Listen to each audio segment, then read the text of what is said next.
प्यारे दोस्तों नमस्कार। आशा करता हूं कि आप सभी लोग अच्छे होंगे और सभी के पास नोटिफिकेशन भी पहुंच गया होगा वीडियो का।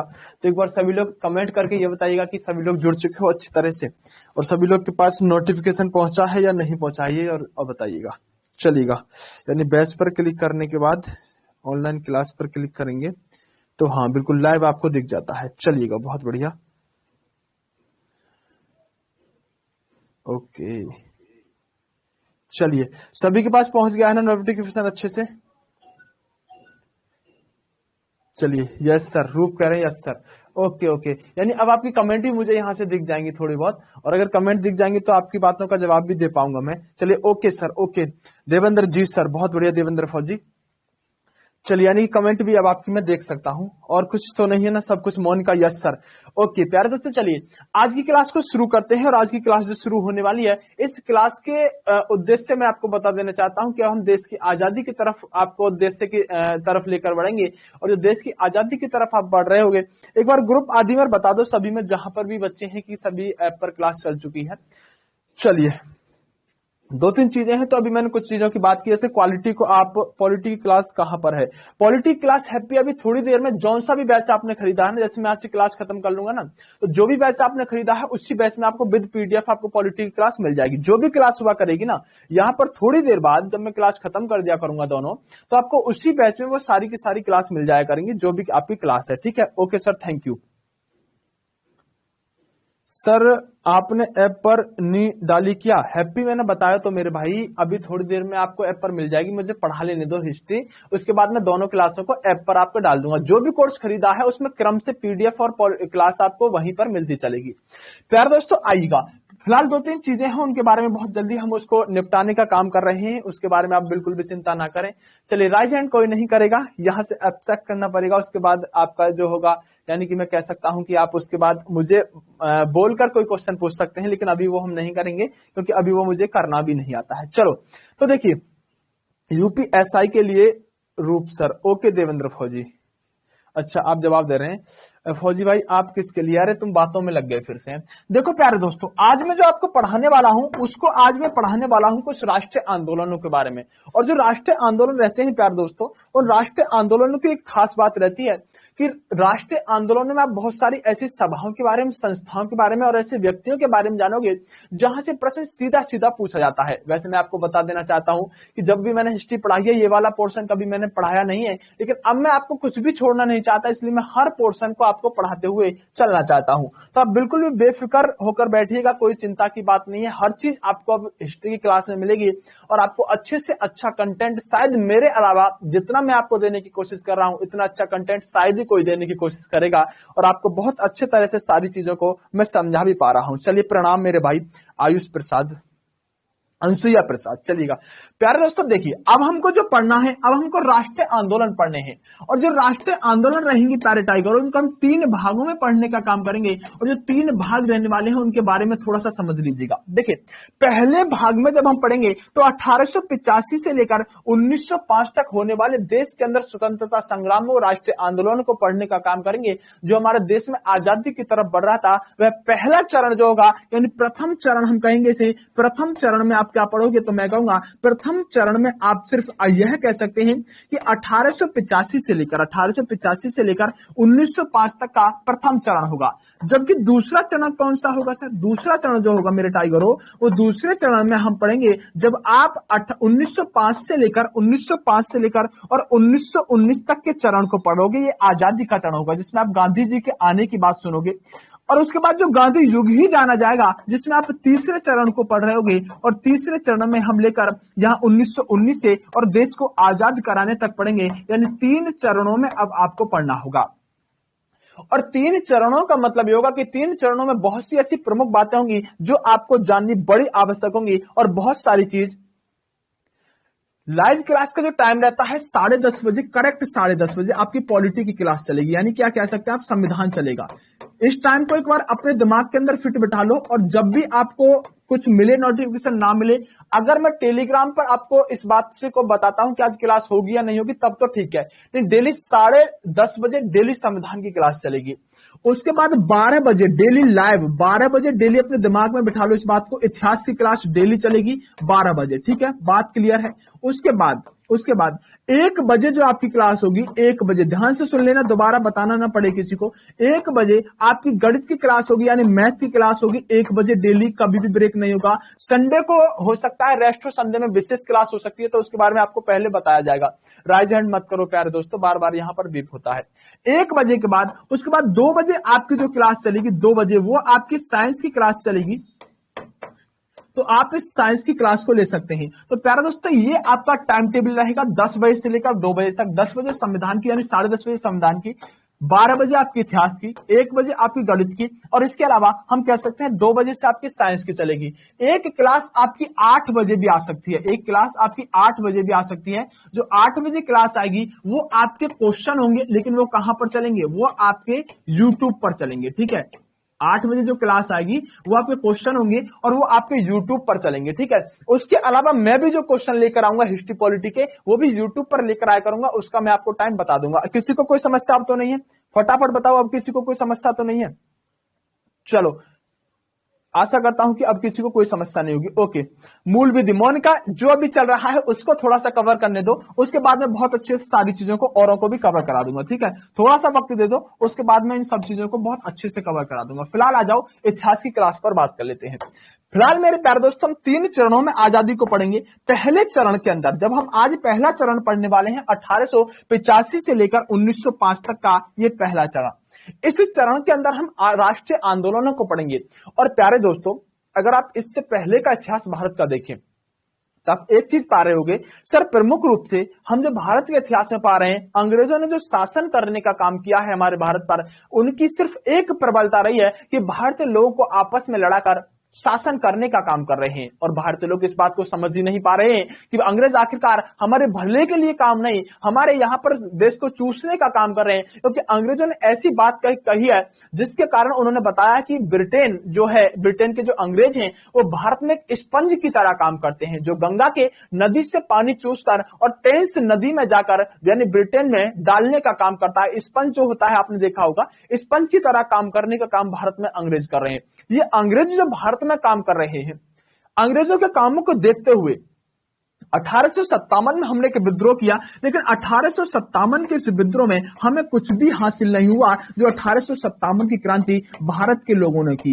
यह 1857 की क्रांति असफल हो गई, और 1857 की क्रांति से एक बात तो निश्चित हो गई कि इस 1857 की क्रांति ने भारत के अंदर बहुत से लोगों को जागरूक कर दिया, बहुत से लोगों को जगा दिया जो कि सोए हुए थे। और अब जो आगे की स्थिति होने वाली है उसके बारे में हम बात करने वाले हैं। यानी 1857 क्रांति ने प्रभाव भले ही आम जनमानस पर ना छोड़ा हो, लेकिन वहां ऐसे क्रांतिकारियों को जगाना इस 1857 की क्रांति ने कर दिया था, जिनके बारे में आप इतिहास में नहीं पढ़ते। आज हम उनके बारे में बात करेंगे। यानी कि प्रमुख रूप से आप सीधा यहां से आगे बढ़ जाते हैं, गांधी युग पर चले जाते हैं। लेकिन आज मैं आपको यहां पर उन सब चीजों के बारे में बहुत अच्छे से बात करूंगा जो कि आपको अन्य चीजों के बारे में बताई जाती है। देखिए प्यारे दोस्तों, देखिए सबसे अहम बात ये होगी, जब पहले चरण को हम पढ़ना आरंभ करेंगे तो सबसे पहले धार्मिक सुधार आंदोलनों को पढ़ेंगे। धार्मिक सुधार आंदोलन, और ये धार्मिक सुधार आंदोलन होंगे, इसके अलावा समाज सुधार आंदोलनों को पढ़ने का काम करेंगे। मेरे प्यारे दोस्तों, मेरे प्यारे टाइगरों,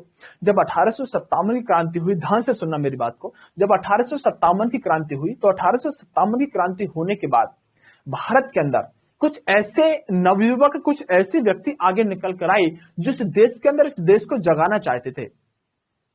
इन लोगों का ऐसा मानना था कि भारत के अंदर जो अंग्रेज हैं, जो तुमको गंदा, नीचा, काला कहने का काम कर रहे हैं, ये वास्तव में सबसे गंदे तो यही लोग हैं, अंग्रेज।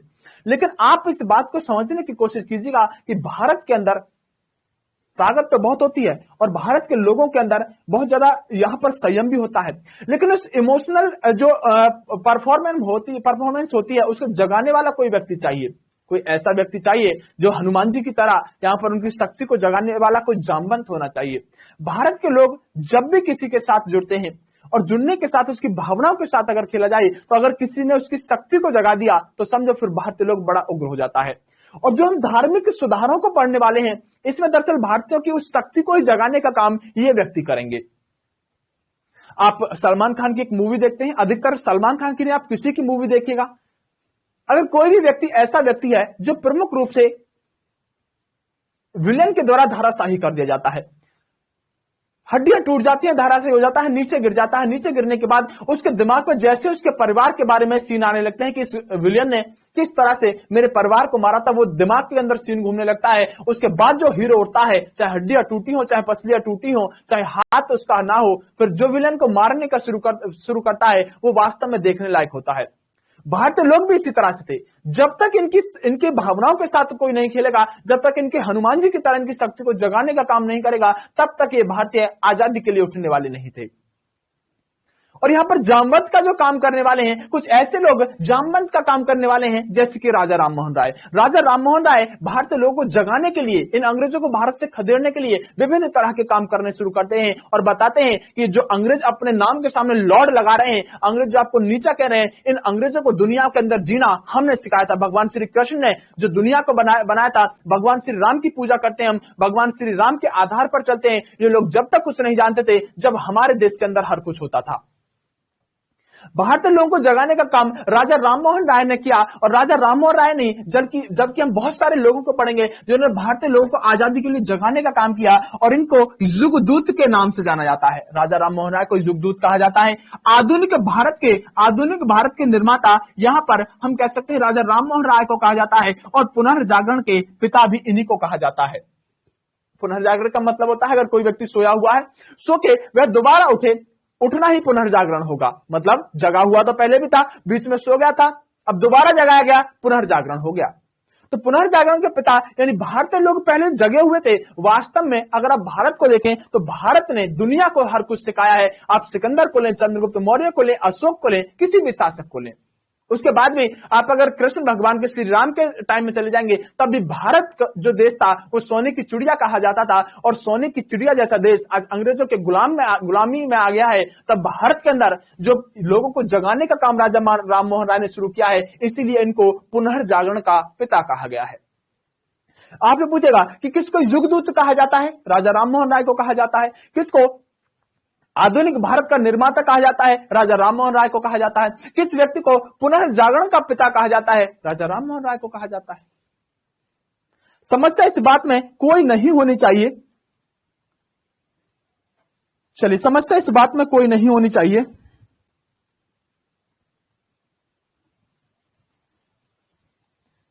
चलिए, तो आज हम राजा राममोहन राय के बारे में पढ़ेंगे और राजा राममोहन राय के बारे में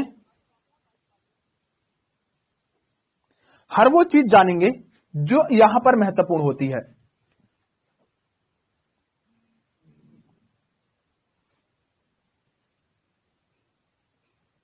एक मिनट सिर्फ दोस्तों।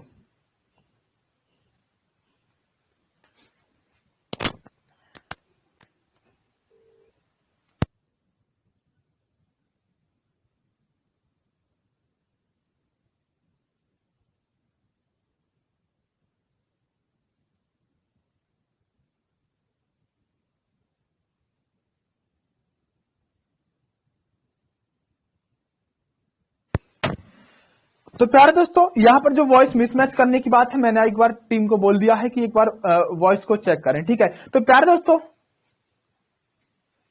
आप कह सकते हैं कि राजा राममोहन राय से कुछ इस तरह के प्रश्न बनेंगे जो आप एक एक प्रश्न को करेंगे, लेकिन हमारा उद्देश्य है कि आखिरकार किस तरह से राजा राममोहन राय ने लोगों को जगाना शुरू किया। राजा राममोहन राय ने 1815 में एक आत्मीय सभा की स्थापना की थी। और 1815 में जो आत्मीय सभा की स्थापना की थी, ये बहुत पहले से, यानी कि हम कह सकते हैं बहुत पहले से राजा राममोहन राय लोगों को जगाने का काम कर चुके थे। और जो लोगों को जगाने का काम कर रहे थे, यहाँ के लोग जागने का काम नहीं कर रहे थे, लेकिन राजा राममोहन राय अपना भरसक प्रयास करने की कोशिश कर रहे थे कि किसी तरह भारत के लोग इस बात को समझ जाएं और भारत के लोग जो यहां पर सोए हुए हैं, जो अंग्रेजों का यहां पर कह सकते हैं हम अंग्रेजों की गुलामी से रहे हैं, वो निश्चित रूप से इस आत्म सभा के माध्यम से, आत्म सभा मतलब आत्माओं के बारे में उसको जगाने का काम करने का काम राजा राम मोहन राय करे थे। और 1815 में एक सभा की स्थापना करते हैं जिसका नाम क्या है, आत्मीय सभा की स्थापना।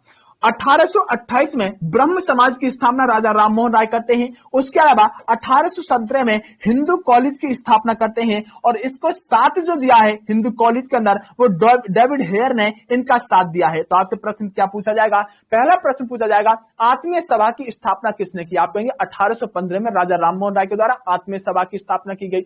1828 में ब्रह्म समाज की स्थापना राजा राम मोहन राय के द्वारा की गई। उसके अलावा एक व्यक्ति थे डेविड हेयर के साथ मिलकर राजा राम मोहन राय ने 1817 में हिंदू कॉलेज की स्थापना की। तीनों के तीनों प्रश्न हर एग्जाम में आपसे पूछे जाते रहे और हर प्रश्न आपका निश्चित होना चाहिए जो भी आपके पेपर में पूछा जाए। वैसे ब्रह्म समाज आपसे पूछा गया, हमेशा पूछा गया है।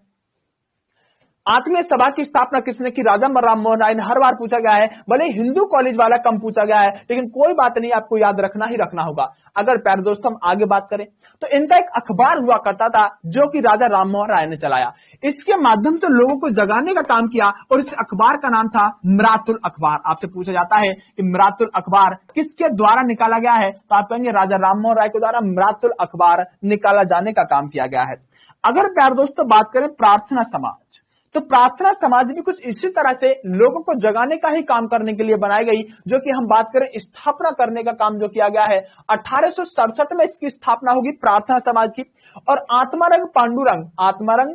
आत्माराम पांडुरंग और महादेव गोविंद रनाडे, ये दो व्यक्ति मिलकर एक सभा बनाते हैं जिसका नाम है यहाँ पर प्रार्थना समाज। इस प्रार्थना समाज की स्थापना 1867 में हुई है और इसका उद्देश्य भी यही था कि भारतीय लोग इन भूखे नंगे लोगों को भारत से खदेड़ने का काम करें।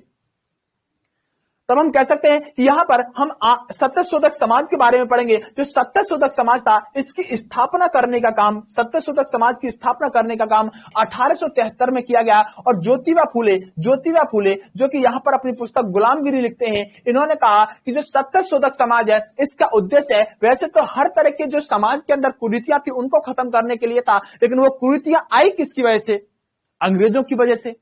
सत्यशोधक समाज की स्थापना यहां पर हम कह सकते हैं ज्योतिबा फूले ने की। और इनकी एक पुस्तक है जो आपसे पूछी जाती है गुलामगिरी। आपसे प्रश्न पूछा जाएगा कि ज्योतिबा फूले की पुस्तक का क्या नाम है, आप कहिए गुलामगिरी नाम की पुस्तक इन्होंने लिखी। इनकी पुस्तक से आप अंदाजा लगा सकते हैं कि ये आखिरकार कहना क्या चाह रहे हैं। इनकी पुस्तक ही बहुत कुछ कह देती है, इनका पुस्तक का नाम ही सब कुछ कहने का काम कर रहा है।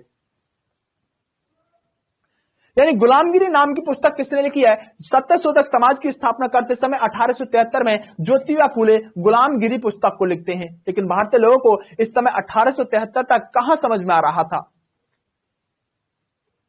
और यह बात बिल्कुल सही थी प्यारे दोस्तों कि अंग्रेज कहीं ना कहीं ऐसे लोगों पर अंकुश लगाने का भी काम करेंगे। और ये काफिला यही नहीं रुकने वाला, ये काफिला आगे बढ़ेगा और आगे जब बढ़ना शुरू करेगा तो आर्य समाज की स्थापना होगी। आर्य समाज की स्थापना दयानंद सरस्वती के द्वारा की जाएगी। और जब आर्य समाज की स्थापना दयानंद सरस्वती के द्वारा की जाएगी तो इनको भारत का मार्टिन लूथर कहा जाता है। दयानंद सरस्वती ने यहां पर आर्य समाज की स्थापना कर दी और आर्य समाज का यहां पर उद्देश्य था कि जो भारत के अंदर ये अंग्रेज जो ईसाईकरण करने का काम कर रहे हैं, इनको एक बार पता चलना चाहिए भारतीय लोगों को कि राष्ट्र हिंदू राष्ट्र है। और अगर हिंदू राष्ट्र है तो यहां पर जो ईसाईकरण करने का काम कर रहे हैं, इनकी रीति रिवाज धार्मिक संस्कृति में बदलाव करने का काम कर रहे हैं, अंग्रेज ऐसा ना करें। क्योंकि वेदों की तरफ लौटने का नारा देने का उद्देश्य यह था कि जब ये भारत में, जब ये अंग्रेज कुछ भी नहीं जानते थे तब तक तो हम वेदों का रचना कर चुके थे। इस नारे को देने के पीछे दयानंद सरस्वती का उद्देश्य था वेदों की तरफ लौटो। मतलब जो अंग्रेज आज के समय में आपको सिखा रहे हैं, संस्कृति में बदलाव करके दिखा रहे हैं, हम वास्तव में इन अंग्रेजों से बहुत आगे हैं। वेद हमने तब लिख दिए थे जब अंग्रेज कुछ भी नहीं जानते थे। इन्होंने कहा स्वराज शब्द का प्रयोग सबसे पहले करने वाला अगर कोई व्यक्ति हुआ है तो दयानंद सरस्वती हुए। इन्होंने स्वराज शब्द का प्रयोग किया। इन्होंने अपने पुस्तक लिखी जिसका नाम था सत्यार्थ प्रकाश। प्रश्न पूछा जाएगा सत्यार्थ प्रकाश किसके द्वारा लिखी गई पुस्तक है? आप कहेंगे सत्यार्थ प्रकाश दयानंद सरस्वती के द्वारा लिखी गई पुस्तक है, और इन्होंने शुद्धि आंदोलन चलाने का भी काम किया। तो दयानंद सरस्वती हो, ज्योतिबा फुले हो, राजा राममोहन राय हो, या फिर आत्मारंग पांडु हो, या फिर रनाडे हो, ये सारे के सारे व्यक्ति भारत के अंदर ऐसे सुधार करना चाहते हैं जिसकी वजह से अंग्रेज ईसाईकरण ना करें, धार्मिक सुधारों में बदलाव ना करें, सामाजिक रीतियों को बदलने का कोशिश ना करें। लेकिन भारतीय लोग जागने का नाम नहीं ले रहे, और जब भारतीय लोग जागने का नाम नहीं ले रहे तो समय ज्यादा नहीं लगेगा, ये बहुत अपनी कोशिश करते ही जाएंगे और बहुत जल्दी उस मुकाम पर भी पहुंचेंगे जब भारत के अंदर। सर जी टॉपिक के क्वेश्चन कराओ, उससे पहले बता दिया करो। मोनिका, ओके मोनिका, मैं टॉपिक के क्वेश्चन जब कराया करूंगा पहले बता दिया करूंगा और यूट्यूब पर दिया करूंगा। तो प्यारे दोस्तों, ये सारी की सारी बातें जो आपके लिए इंपोर्टेंट होती हैं, राजा राममोहन यहां पर हम बात करें दयानंद सरस्वती के द्वारा, तो चाहे आपको वेदों की तरफ लौटो का नारा किसने दिया, बड़ा महत्वपूर्ण होता है। स्वराज शब्द का प्रयोग दयानंद सरस्वती बहुत पहले कर चुके थे, ध्यान रखिएगा। स्वराज शब्द पर हम अभी आगे पढ़ने वाले हैं, कब स्वराज पूर्ण स्वराज शब्द जैसे शब्दों की मांग हुई, लेकिन दयानंद सरस्वती ने सबसे पहले स्वराज शब्द का प्रयोग किया था। यह प्रश्न एक बार पूछा गया था। अधिकतर बच्चे जवाहरलाल नेहरू, वल्लभ भाई पटेल आंसर लगाने का, बीजी तिलक आंसर लगाने की कोशिश करते हैं, लेकिन स्वराज शब्द का प्रयोग अगर किसी ने सबसे पहले किया है वह दयानंद सरस्वती ने किया है। उसके अलावा हम कह सकते हैं इनकी पुस्तक बहुत पूछी जाती है, मैंने इंपोर्टेंट लिख दिया है, सत्यार्थ प्रकाश इनकी पुस्तक हुई है। लेकिन प्यारे दोस्तों, यह जगाने का काम तो कर रहे हैं, लेकिन जगाते जगाते एक ऐसी सोसाइटी का भी निर्माण करना पड़ जाता है। जरा गौर से सुनिएगा, थियोसॉफिकल सोसाइटी, जिसकी स्थापना 1875 में हुई, और कर्नल ऑकलैंड नाम के व्यक्ति ने यहां पर ये स्थापना करने की कोशिश की, और जो इनके साथ दे रहे थे वह व्यक्ति थे मैडम व्लात्सोवास्की, जो कि न्यूयॉर्क में स्थापना करने का काम किया गया था। आपसे क्या पूछा जाएगा उस प्रश्न पर मैं अभी लेकर आ रहा हूं। 1882 में क्या हुआ कि मद्रास के अंडियार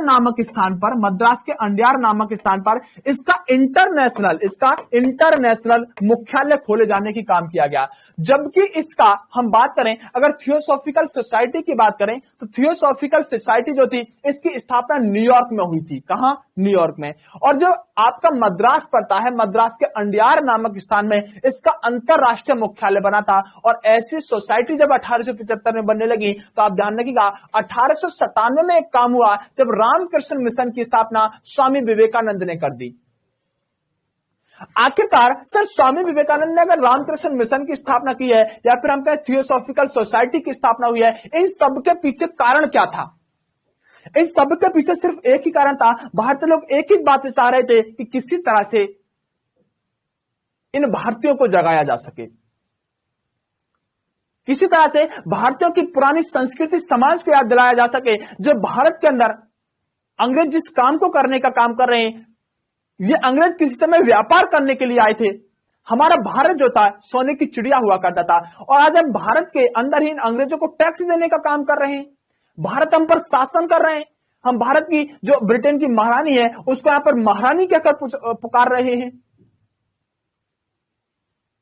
जब ऐसी चीजें चलने लगी, तो भारत के अंदर जो हमारे गवर्नर जनरलों का क्रम चल रहा था, उसी समय एक ऐसा व्यक्ति गवर्नर जनरल बनकर आ जाता है जिसको आप जानते हो लॉर्ड लैंसडाउन के नाम से। ये लॉर्ड लैंसडाउन का नाम का व्यक्ति जो था, ये 1888 से लेकर 1894 तक भारत का वायसराय बनकर आया। और जैसे ही लैंसडाउन नाम का व्यक्ति 88 से 94 तक भारत का वायसराय बनकर आया, मुंबई में गणपति उत्सव मनाया जाने लगा, और इसकी शुरुआत करने वाले व्यक्ति थे बाल गंगाधर तिलक। आपके दिमाग में एक बात आनी चाहिए, सर गणपति उत्सव से मतलब क्या था? आखिरकार गणपति उत्सव मनाया क्यों गया? और लैंसडाउन के समय में सर इस बात का मतलब क्या है? मेरी बात को ध्यान से समझिएगा। आपको मैं एक बात हमेशा कहता हूं कि जब भी इन भारतीयों से जो चाहो आप ले सकते हो, जितना चाहो आप इनको इतना लूट सकते हो, लेकिन अगर इन भारतीयों के धार्मिक चीजों में आपने हस्तक्षेप करना शुरू कर दिया और इनको वो बात अगर समझ में आ गई, तो ये तुमको नहीं छोड़ेंगे। यानी भारतीयों की धार्मिक संस्कृति समाज के अंदर परिवर्तन तो आप कर दीजिए, लेकिन राजा राममोहन राय जैसे व्यक्तियों को आगे करके उनके कंधे पर बंदूक चलाकर तो कर सकते हैं, लेकिन अगर इन भारतीयों को यह बात समझ में आ गई कि अंग्रेज हमारी धार्मिक चीजों में परिवर्तन, धार्मिक हस्तक्षेप करने का काम कर रहे हैं, तब आपको भारतीय लोग नहीं छोड़ेंगे। इन अंग्रेजों ने धार्मिक परिवर्तन करने तो शुरू किए थे, लेकिन कभी राजा राममोहन राय को आगे कर देते थे, कभी किसी व्यक्ति भारतीय को, कभी किसी समाज को आगे करके उनके कंधे पर बंदूक धर के चलाने का काम अंग्रेज करते थे। अंग्रेज अभी सामने आकर अभी तक धार्मिक परिवर्तन नहीं करना चाह रहे थे भारत के अंदर, लेकिन कब तक? ये बात बाल गंगाधर तिलक को बहुत अच्छे से समझ में आ गई कि अंग्रेज कहीं ना कहीं दूसरे के कंधे पर धरकर धार्मिक चीजों में बदलाव करते हैं। लेकिन बाल गंगाधर तिलक इस बार इनके हथियार से ही इनको मारना चाहते थे। बाल गंगाधर तिलक जानते थे कि अंग्रेज भारत में जो वायसराय काम कर रहे हैं, निश्चित रूप से अगर इन्होंने धार्मिक चीजों में किसी भी तरह की उलझन डालने की कोशिश की तो भारतीय लोग इन अंग्रेजों को नहीं छोड़ेंगे। इस गणपति उत्सव को चलाने का जो उद्देश्य था बाल गंगाधर तिलक का, सिर्फ गणपति उत्सव का चलाने का उद्देश्य इतना था कि किसी तरह से अगर भारत के लोगों से आप कहिएगा एक बार कि सभी लोग आइएगा, एकत्रित होइएगा, अपने देश के बारे में कुछ सोचते हैं, 2 भारतीय नहीं आएंगे, आप किसी गांव में चले जाइएगा देश के बारे में सोचने में। आप एक काम कीजिएगा, एक वहां पर डमरू वाला लेकर आइएगा जो डमरू बजाता है, और 2 बंदर ले आइएगा और बंदरों को नचाने लगेगा और डमरू बजाएगा वो, और जैसे डमरू बाजेगा बंदर नाचेगा, पूरा का पूरा गांव एकत्रित हो जाएगा। ये भारतीय लोग हैं, इनको आनंद में बड़ा मजा आता है। गणपति महोत्सव को चलाने का मतलब यह था बाल गंगाधर तिलक का कि अगर इन भारतीयों को आजादी के लिए एकत्रित किया जाएगा, ये कभी एकत्रित नहीं होंगे। इनको आनंद के लिए एकत्रित किया जाए, ये भागकर दौड़ कर आएंगे। और अगर ये आनंद के लिए आए और किसी उत्सव में शामिल हुए और अंग्रेजों ने उस उत्सव में विघ्न डालने की कोशिश की और 2 डंडे भी अगर किसी भारतीय को मार दिए, तो उत्सव करने वाले लोग इन अंग्रेजों को छोड़ेंगे नहीं। बाल गंगाधर तिलक इस बात को सोची समझी साजिश के अंतर्गत इस गणपति उत्सव को शुरू करते हैं, और धीरे धीरे इसके अंदर महाराष्ट्र क्षेत्र में शुरू किया गया यह गणपति उत्सव। धीरे धीरे इसके अंदर बड़े बड़े लोग, बड़े बड़े एक्टर्स आज के टाइम में आप देखते हैं कि इसमें शामिल होते हैं और अपने घर जाते हैं और इस उत्सव को मनाते हैं। तो ये आपसे प्रश्न पूछेगा कि किस व्यक्ति ने गणपति उत्सव महाराष्ट्र के अंदर मनाना शुरू किया, आप कहेंगे बाल गंगाधर तिलक ने। कारण क्या था? धार्मिक हस्तक्षेप बस एक बार अंग्रेज कर दें।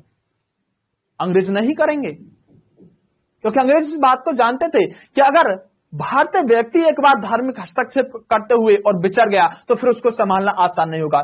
उसके बाद यह लैंसडाउन नाम का व्यक्ति है जिस समय महाराष्ट्र के अंदर गणपति उत्सव मनाया जाना शुरू किया गया है। अभी मैं इसके बारे में बहुत आगे बात करने वाला हूं, जब इसकी डेट पर हम पहुंचेंगे। तो प्यारे दोस्तों आगे बात करेंगे। आगे जानेगा एक व्यक्ति आया लॉर्ड एल्गिन। लॉर्ड एल्गिन ऐसा व्यक्ति था, इसी के समय में 1896 में शिवाजी उत्सव शुरू किया गया।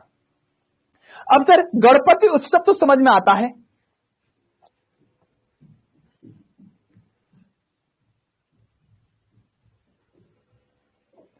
एस.एम. चौहान, मैं आपकी प्रॉब्लम को सुन लिया हूं, उसके बारे में कुछ सोचते हैं। सर गणपति उत्सव तो समझ में आता है, लेकिन एक बात बताओ, ये शिवाजी उत्सव क्यों शुरू किया गया? आप जानते हो शिवाजी जिन्होंने इस राष्ट्र को हिंदू राष्ट्र बनाने की कसम खाई थी, और अगर हिंदू राष्ट्र बनाने की कसम खाई थी तो शिवाजी से किसी तरह से प्रेरणा ये भारत के लोग ले सकें, और अपने स्वाभिमान को कभी झुकने नहीं दिया था। इसीलिए लॉर्ड एल्गिन के समय पर शिवाजी उत्सव मनाया जाना शुरू किया। ये भी महाराष्ट्र क्षेत्र में ही मनाया जाना शुरू किया था। इसके अलावा प्यारे दोस्तों लॉर्ड कर्जन नाम का व्यक्ति भारत का वायसराय बनकर आता है, जो 1899 से लेकर और 1899 से लेकर 1905 तक भारत के अंदर वायसराय बनकर रहता है। लेकिन आपसे क्या प्रश्न पूछा जाएगा, उस प्रश्न पर आप थोड़ा सा गौर फरमाइएगा। 1899 से लेकर 1905 तक ये व्यक्ति भारत का वायसराय रहेगा। इस व्यक्ति ने क्या किया, 1899 में पेपर करेंसी एक्ट पास कर दिया। 1899 में पेपर करेंसी एक्ट पास कर दिया, और इसके बाद 1901 में एक सिंचाई आयोग की स्थापना की, और 1902 में पुलिस आयोग बना दिया, 1902 में रेल आयोग बना दिया। आपको क्या लग रहा है, जो कर्जन भारत के अंदर आया है, ये कर्जन भारत के अंदर आकर सिंचाई आयोग बना रहा है, पुलिस आयोग बना रहा है, रेल आयोग बना रहा है। वैसे आपको कहीं के 1904 भी लिखा हुआ मिलेगा रेल आयोग के बारे में, मैं अभी क्लियर करूंगा इस चीज को। पेपर करेंसी एक्ट पास करवा रहा है। ये व्यक्ति भारत में आकर इतना ही नहीं करेगा, इस व्यक्ति ने प्रमुख रूप से जो भारत के अंदर करना शुरू किया है, ये 1904 के अंदर विश्वविद्यालय अधिनियम इसने पास करवाया, विश्वविद्यालय अधिनियम 1904 में ही पुरातत्व विभाग संरक्षण, भारतीय पुरातत्व संरक्षण विभाग की स्थापना कराता है और 16 अक्टूबर 1905 को ऐसा गेम खेलता है जिसका जवाब नहीं होता। 16 अक्टूबर 1905 को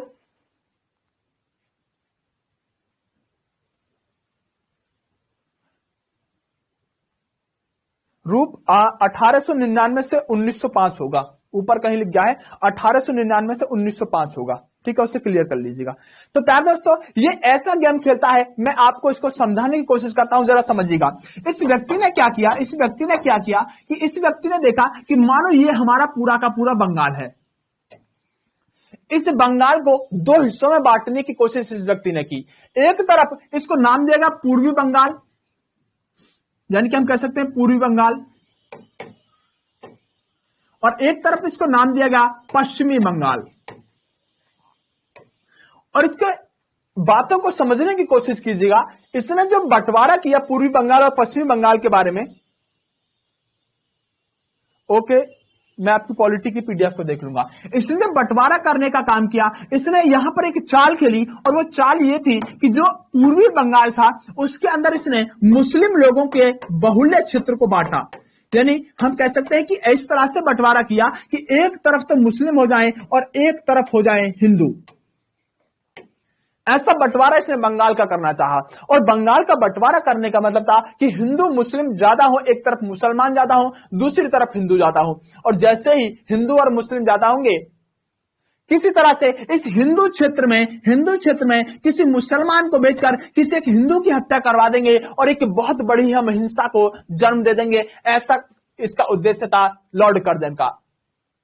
लेकिन भारत के अंदर जो समाज सुधार हो रहे थे उस समय हम बात करें, बहुत सारे लोग ऐसे उग चुके थे जो भारतीय लोगों को समझाना शुरू कर चुके थे, वेदों की तरफ लौटो, संस्कृति समाज को समझाना शुरू कर चुके थे। इन लोगों ने इन अंग्रेजों की इस चाल को समझ लिया, और ये भारत के अंदर जो हिंदू मुस्लिम हुआ करते थे, जिनको बांट कर आपस में लड़ाने की कोशिश करने वाले थे, क्योंकि आप जानते हैं कि जब भी किसी देश के विकास की बात हो और विकास से उसका मोड़ दूसरी तरफ मोड़ना हो तो उसको धर्म के नाम पर लड़ा दो, वो जनता विकास को भूल जाती है। अंग्रेजों ने तो कुछ ऐसा ही करना चाहा था, लेकिन ये हिंदू मुस्लिम आपस में ना लड़कर इन लोगों ने क्या किया, एक दूसरे के राखी बांधनी शुरू कर दी, एक दूसरे के गले लगना शुरू कर दिया, क्योंकि अंग्रेजों की चाल को ये लोग समझ चुके थे। एक दूसरे के गले लगने लगे, एक दूसरे से यहां पर रोने लगे कि आखिरकार हम बिछड़ क्यों रहे हैं। लेकिन अंग्रेजों की चाल तो कुछ और ही थी। 1905 में इस व्यक्ति ने क्या किया, 1905 में इसने बंगाल का विभाजन कर दिया। आपसे यह प्रश्न पूछा जाता है कि बंगाल विभाजन किसके द्वारा किया गया। आप कहेंगे बंगाल विभाजन कर्जन के द्वारा किया गया। बंगाल विभाजन को करने के पीछे बहुत सारे कारण थे। एक तो हिंदू मुस्लिमों के बीच में हिंसा कराना, दूसरा सारी की सारी जो जितनी गतिविधियां थी क्रांतिकारी वो बंगाल से ही जन्म लेती थी। तब एक यह भी कारण था कि बंगाल का विभाजन करना, जिसकी वजह से मुसलमानों का जो क्षेत्र है उसको अलग रखा जाए और हिंदुओं पर कंट्रोल किया जाए और क्रांतिकारी गतिविधियों को रोका जा सके। यहां तक तो सब कुछ ठीक चला था, लेकिन ये क्या करते हैं अंग्रेज कि यहां पर कुछ लोगों को भड़काना शुरू करते हैं। जो मुस्लिम क्षेत्र था यहां के कुछ लोगों को भड़काना शुरू करते हैं, और जब यहां के लोगों को भड़काना शुरू करते हैं तो वो बताते हैं, अंग्रेज बताते हैं इन लोगों को, मुस्लिमों को, कि तुम तो बड़े अच्छे लोग हो, तुम पर तो यहां पर हम कह सकते हैं अत्याचार करने का काम करते हैं हिंदू। और कुछ लोगों को ऐसा भड़काते हैं कि 1906 में यही लोग डिमांड करने लगते हैं कि हमको एक अलग पार्टी चाहिए और एक अलग पार्टी की स्थापना करेंगे जो कि मुस्लिम लीग के नाम से जानी जाएगी। फिलहाल आप इतना समझिएगा कि 1905 में इन्होंने बंगाल विभाजन किया। 1905 में बंगाल विभाजन करके 1905 में ही स्वदेशी आंदोलन चला, और स्वदेशी बहिष्कार आंदोलन जो था ये सिर्फ एक ही बात की मांग कर रहा था कि जो बंगाल विभाजन हुआ है ये बंगाल विभाजन रद्द होना चाहिए। आपसे सीधा प्रश्न पूछा जाएगा कि ये बताओ बहिष्कार आंदोलन कब चला? 1905 में। स्वदेशी बहिष्कार आंदोलन कब चला? 1905 में चला। क्यों चला? बंगाल विभाजन को रद्द करने के लिए यह आंदोलन चलना शुरू हुआ। फिलहाल मैं आपसे इतना कहना चाहता हूं कि जो अंग्रेज हैं, इन अंग्रेजों की सोची समझी साजिश एक बहुत जबरदस्त तरीके से उपज रही है, और जिसकी वजह से जैसे 1906 में कुछ मुस्लिम लोगों को यह बात समझ में आ जाएगी कुछ मुस्लिम लोगों को ये बात समझ में आ जाएगी, कहीं ना कहीं हमको एक अलग पार्टी बनानी चाहिए और वो एक अलग पार्टी बनाकर उभरेंगे, जो कि क्या नाम होगी, मुस्लिम लीग के नाम से जानी जाएगी। जैसे ये मुस्लिम लीग मेरे प्यारे दोस्तों बनेगी, भारत के अंदर वह बीज बो दिए जाएंगे 1906 में जो आज तक नहीं काटी गई। बंगाल के अंदर अभी मैंने बताया सब कुछ ठीक चल रहा था। आज से पहले यानी 1906 के पहले आप एक भी ऐसी धार्मिक क्रांति नहीं बता सकते। हिंदू मुस्लिमों को आपस में भारत में लड़ता हुआ कभी नहीं देखा होगा आपने 1906 से पहले। आप एक भी कारण बता दीजिएगा विदेशी आक्रमणों को छोड़कर। हिंदू मुस्लिम आपस में नहीं लड़ते थे। लेकिन आज के समय में ये जैसे ही 1906 मुस्लिम लीग की स्थापना हुई, आज के समय में, आज के टाइम में भी ये अंग्रेजों के द्वारा बोया गया बीज आज तक भारत में कटा नहीं है। धीरे धीरे ये आगे चलेंगे, मुस्लिम लीग में अपनी अलग क्रांति चलाएगी, भारत के ये जो कांग्रेस होगी अपनी अलग क्रांति चलाएगी, देश को आजादी की तरफ ना बढ़ के ये दो रास्तों की तरफ बढ़ जाएगी। आगे चल के महात्मा गांधी इन दोनों धाराओं को एक जगह जोड़ने का काम करेंगे। लेकिन 1940 आते आते जो मोहम्मद इकबाल कभी कहते थे इंकलाब जिंदाबाद, सारे जहां से अच्छा, वही कहेंगे पाकिस्तान चाहिए। भारत के अंदर 1940 के बाद यही मुस्लिम लीग एक अलग राष्ट्र की बात करने लगेगी और अलग राष्ट्र पाकिस्तान बनवा कर भी रहेगी। 1906 का बोया हुआ ये अंग्रेजों का बीज भारत के दो टुकड़े करा देगा। महात्मा गांधी, भगत सिंह, चंद्रशेखर आजाद जैसे लोग भारत की आजादी में भाग लेंगे, लेकिन जब आजादी मिल जाएगी, जब परोसा हुआ खाना भारत के सामने आ जाएगा, उस समय यही लोग 1906 के जन्मे हुए लोग भारत के बंटवारे की बात कर देंगे। अंग्रेज अपनी चाल में कभी नाकाम नहीं हुए। मैं हमेशा कहता हूं अंग्रेज बड़े दिमागदार थे। चाहे इनका रिजल्ट तुरंत ना मिले, लेकिन एक समय इनका रिजल्ट जरूर मिल जाता था। क्या 1906 में उन्होंने सोचा होगा कभी कि आज से 45 या आज से 44 साल बाद हमको एक ऐसा रिजल्ट मिलेगा कि भारत के दो टुकड़े हो जाएंगे? अंग्रेज बहुत दिमाग से चलते थे। वो जानते थे कि कभी ना कभी ये मुस्लिम लीग हमें फायदा देगी। फिलहाल मैं आपसे इतना कहना चाहता हूं कि आपसे अभी गवर्नर जनरल को मैं रिलेट करके कुछ धार्मिक सुधारों के बारे में बात की है और आज फैक्ट ही ज्यादा थे और फैक्टों पर ही मैंने बात की है। फिलहाल आप एक एक फैक्ट को अपने दिमाग में सेट कर लीजिएगा और एक एक फैक्ट आपका कोई भी ऐसा ना होना चाहिए जो आपका एक भी फैक्ट यहां पर कोई भी छूटे। ठीक है, तो एक एक फैक्ट को अपने दिमाग में रखिएगा। मैं बहुत जल्दी आपकी क्लासों में आगे मिलता रहूंगा और जितनी भी क्लास होंगी अगले चरण में हम 1905 से लेकर 1919 के चरण को पढ़ेंगे। ये तो छोटा ही चरण था, लेकिन अब जो आगे के चरण आने वाले हैं वो बहुत बड़े चरण होने वाले हैं और आजादी की तरफ हम आगे बढ़ने की कोशिश करेंगे।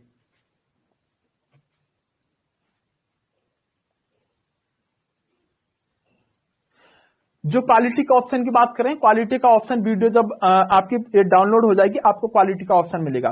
तो आज की क्लास को हम यहीं तक रखेंगे। आगे हम मिलेंगे आपसे हिस्ट्री की क्लास में। Best of luck. मैथ की क्लास आपकी यूट्यूब पर ही होगी और अभी कुछ दिन यूट्यूब पर चलेगी क्योंकि वो सर अभी जुड़े हैं। उसके बाद वो भी ऐप पर शिफ्ट हो जाएगी। आप कहोगे तो यूट्यूब पर चलती रहेगी, जैसा तुम कहोगे ऐसा हो जाएगा। चलिए प्यारे दोस्तों, बेस्ट ऑफ लक। नमस्कार, मिलते हैं अगली क्लास में।